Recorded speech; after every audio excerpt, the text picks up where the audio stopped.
Hello. The best thing about having the 3DS in our hands to have and to hold and to call our own is that we're no longer at a demo event. It's no longer chained to a bored blonde woman. We can do what we want with it, and we can take it to portable gaming's natural habitat, which is the can. So join me in the toilet and we can have a look at Ridge Racer 3D. So here I am curling on off with Ridge Racer 3D. Ridge Racer is obviously the game that's launched a million different consoles. It launched to PS1, it was first on PS2, it was one of the most amazing games when the PSP originally came out. It's here as one of the launch titles for the 3DS. Probably not quite as spectacular as it was back in the day, but it's still a solid little arcade racer, so let's have a look and see what it's all about. Obviously, this being the Japanese version of it, there's loads and loads and loads and loads of interminable menus. So we shall just hammer the button until we actually get to see some racing. And we're nearly there. This is Seaside 765R, I think it's called, the classic Ridge Racer track, which has been a feature of every single game I think that's been in the series so far. So it's as good a place to start as any. And let's get in our car after some more menu runs. And I think, having spammed that button enough, we are almost in the race. So the loading times, which were a concern for some people, don't seem that bad actually.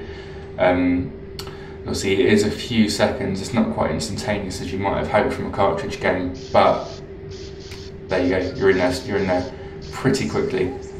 And here it is, 765. Obviously you won't be able to appreciate the full 3D effect on this old school 2D camera and this old school 2D internet, but you should get some decent idea of where the visuals are.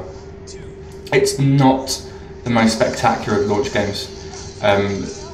Namco don't seem to have got quite as much out of it as people like Konami have with Pro Evolution Soccer or Capcom with Super Street Fighter 4.